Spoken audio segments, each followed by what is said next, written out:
kì í ṣe ohun tó dára kí ènìyàn lálàá kó má rántí àlá tó lá. Ìtọ́ni ni àlá jẹ́.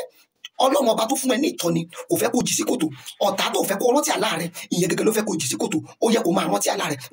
Gbogbo ẹnikẹ́ni tó bá ti ń lálàá tó bá rántí àlá tó lá, irú wọn wà nínú òkùnkùn. Kódà irú ayé onítọ̀hún, irú ayé yẹn bẹ nínú ogun.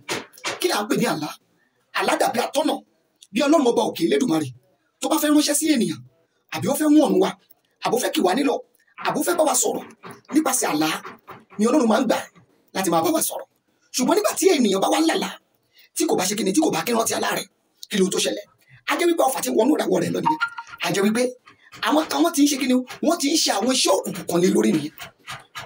A jẹ́ wípé wọ́n ti fọ́ jígí rẹ̀ nínú ẹ̀mí, wọ́n ti fọ́ nìyẹn. Wọ́n bá sì ti fọ́ jígí èèyàn nínú ẹ̀mí, kò ní lè rántí àlá tó bá lá mọ́. Ṣùgbọ́n bí wọ́n bá pẹ̀lú irú àwọn tó jẹ́ pé wọ́n máa ń lálàá tí wọn kì í rántí àlá tó bá lá, wo lọ ṣe ìrìn àjò yìí. Mo sì ní ìgbàgbọ́ nínú Ọlọ́run tó dá ayé tó dá ọ̀run wípé o máa ṣe testimony. Kì í ṣe ohun tí wọ́n fún ara rẹ̀ lè ṣe ni. Lọ wá omi tó bá ti lálàá tó sùn tó jí láàárọ̀ tó wá rí pé o lálàá tó dẹ̀ rí pé o rántí àlá yẹn, ohun tó máa ṣe ohun tó kéré ni. Lọ bu omi. Tó bá ti bu omi, wá lọ bu iyọ̀ díẹ̀. Kí ni mo pè? Iyọ̀ díẹ̀, ìsebẹ̀. Tó bá ti bu iyọ̀ díẹ̀, mí ìsẹ̀ mọ́ omi yẹn. Tó bá ti mí ìsẹ̀ mọ́ omi yẹn, ó yá kó papọ̀ fi bọ́ ojú ẹ láàárọ̀ kùtùkùtù láì tí sọ̀rọ̀ sí ènìyàn. Kó wá máa sọ wípé gbogbo ẹ̀yin agbára òkùnkùn tẹ́ ẹ bù mí lójú, tẹ́ ẹ fẹ́ kí n máa rántí àlá tí mo lá. Gbogbo ẹ̀yin tẹ́ fi mí sínú òkùnkùn, tẹ́ ẹ fẹ́ kí n rí ìmọ́lẹ̀, ẹ máa ká kúrò lójú mi.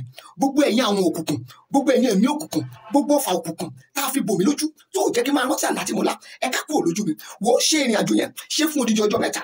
Kódà bí àyè bá gbà ó lè ṣe fún ọjọ́ 7. Ṣùgbọ́n mo ní ìgbàgbọ́ nínú Ọlọ́run tó dá ayé tó dá ọ̀run wípé o máa ṣe testimony. Wá sì bẹ̀rẹ̀ sí ní rántí àlá rẹ̀. Nípasẹ̀ bẹ́ẹ̀ wàá mọ̀ wípé àlá ìtọ́ni ni àlá jẹ́.